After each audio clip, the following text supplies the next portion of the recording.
ఒక పార్టీ నేను నడుపుతున్నానంటే చాలా చాలా తెగించుంటే తప్ప ఒక పార్టీని నడపలేను.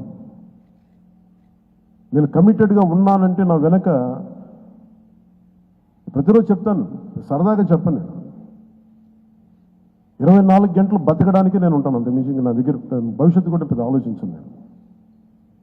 అలా అంత బలంగా నేను ఉండబట్టే ఈ రోజున జనసేన ఆంధ్రప్రదేశ్ 5 కోట్ల మంది ప్రజలకి భూతం అవ్వడమే కాకుండా ఎన్డీఏ కూడా బలం అయిపోయింది మనం గెలిచిన అన్ని సీట్లు. అది ఇవన్నీ ఎందుకు చెప్తున్నానంటే నేను అంత తెగించి ఉన్నాను నా దేశం కోసం, నా సమాజం కోసం. దయచేసి దాన్ని అందరూ దృష్టిలో పెట్టుకోండి. ఎవరైనా సరే ఇలాగ మనలో భయపెట్టేవాళ్ళు, రౌడిజం చేసేవాళ్ళు, విర్రవీగేవాళ్ళు కూడా ఒకటే మాట ఏంటంటే, నా వెనక నాలాగా కమిటెడ్గా ఏ స్వార్థం ఆలోచించని జన సైనికులు, వీర మహిళలు అనేక మంది ఉన్నారు. వాళ్ళు మామూలు వాళ్ళు కాదు. వాళ్ళు ఏం ఆశించరు, పని చేసి మళ్ళీ కనిపించరు కూడా కనిపించరు. ఎక్కడెక్కడ విదేశాల్లో ఉంటాం.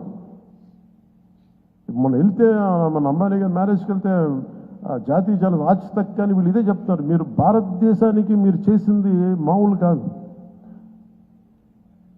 మీరు సనాతన ధర్మాన్ని బలంగా నిలబెట్టారు. మీరు అంటే మీరు సినిమాల్లో ఉండి సూపర్ స్టార్డమ్ సాధించి రాజకీయాల్లో మలుపు తిప్పే రాజకీయం చేసి ఇవన్నీ తగ్గి మీరు నిలబడగలరు చూసారా. అందుకు మిమ్మల్ని ప్రేరణగా తీసుకోవాలని చెప్తా ఉంటే నేను చెప్పాను, ఇది గొప్పగా నేను మాట్లాడట్లేదు, కానీ నేను ఇంత బాధ్యత నేను నడిపిస్తానని చెప్తున్నాను.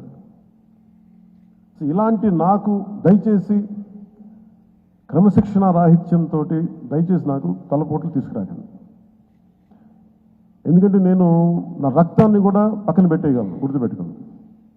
నా కుటుంబాన్ని కూడా పక్కన పెట్టేస్తాను. నేను జనం కోసం అయితే నా కుటుంబాన్ని కూడా పక్కన పెట్టేస్తాను. అలాంటిది నా సొంత బిడ్డలతో సహా పక్కన పెట్టేయగలను. నేను అంత నిస్వార్థంగా, అంత గట్టిగా ఉంటాను. ప్రజాక్షేమం కోసం, ప్రజాస్వామ్య పరిరక్షణ కోసం నేను అంత బలంగా ఉంటాను. అందుకని దయచేసి అందరూ కూడా నన్ను ఏదో తిట్టేస్తే భయపడిపోతాను. నేను లేకపోతే ఇక్కడ గెలవం, పంచాయతీ ఎన్నికలు రావచ్చు, మున్సిపల్ ఎన్నికలు రావచ్చు, నా సత్తా ఏంటో అనుకునే వాళ్ళందరికీ కూడా ఏంటంటే సంతోషం. నేను అక్కడ దెబ్బతింటానికి సిద్ధంగా ఉంటాను తప్ప కాంప్రమైజ్ అవ్వడానికి నేను సిద్ధంగా ఉన్నాను. ఏం పోతుంది చెప్పండి నాకు. ఈ రోజున 21 మంది ఎమ్మెల్యేలు, 2 మంది 2 ఎంపీలు అయ్యారు. ఇవన్నీ గెలవకపోతే ఏమన్నా అయిపోతాం. ఫలితాలు ఇంకొకలా వచ్చితే ఇలాగ ఉండేవాడిని, ఏం మారేది కాదు. అందుకని దీన్ని దయచేసి అందరూ పెద్ద మనసుతో అర్థం చేసుకోండి.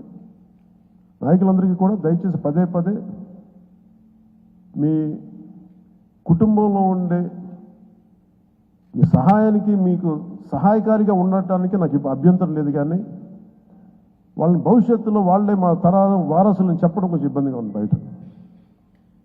ఎందుకంటే అలాంటప్పుడు నేను కూడా నా పిల్లలు ప్రమోట్ చేస్తూ కూర్చుంటే ఇంకా దీనికి కొత్తదనం ఎక్కడి నుంచి వస్తుంది చెప్పండి. ఇబ్బందిగా ఉంటుంది. అది సహజంగా మీ బిడ్డల్లో మీరు ఎదగాలని కోరుకుంటున్నాం. రాజకీయాలు వస్తే నాకు ఇబ్బంది లేదు. We're not against legacy, but let it happen in organic way, సహజ క్రమంలో జరగనివ్వండి. అందుకని ఇలాంటి ప్రతి చోట ఇవి కొన్ని వినిపిస్తూ ఉన్నాయి. ఇది అందరి ముందు చెప్తే ఇది అందరూ మనం ఒకసారి ఒక లోపలికి ఆత్మపరిశీలన చేసుకుని అందరూ సహజ క్రమంలో వస్తే నాకు ఇబ్బంది లేదు, కానీ దాన్ని దయచేసి ప్రజల మీద రుద్దుకండి. అదొకటి నా విన్నపం అందరికీ. అలాగే మనం మనం ఏం మాట్లాడుతున్నా it is not Janasena victory. ఇది తెలుగుదేశం, భారతీయ జనతా పార్టీ, జనసేన కూటమి విజయం. ఇది ఎక్కడ కూడా మనం సాధించిన విజయం మనం ఏదో ముందు పెట్టాం. దయచేసి తెలుగుదేశం పార్టీ నాయకుల్ని కానీ, కార్యకర్తల్ని కానీ, భారతీయ జనతా పార్టీ నాయకుల్ని కానీ, కార్యకర్తల్ని కానీ దయచేసి ఎక్కడ కూడా మనం తోలనాడద్దు, తక్కువ చేయొద్దు. ఒకళ్ళు చేసిన తప్పుకి, ఒకవేళ పొరపాటున తప్పులు జరిగితే భవిష్యత్తులో జరిగాయని చెప్పట్లేదు, కానీ భవిష్యత్తులో అలాంటి జరిగితే దాన్ని వ్యక్తికి కేంద్రీకరించండి. అంతే.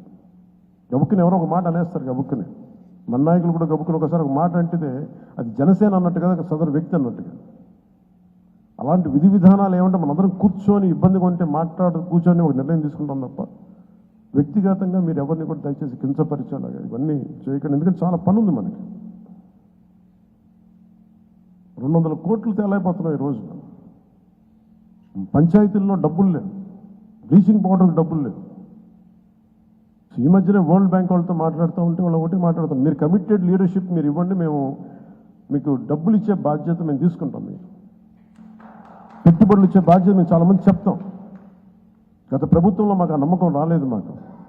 మీరు చాలా కమిటెడ్గా ఉన్నారని మాకు అర్థమవుతా ఉంది.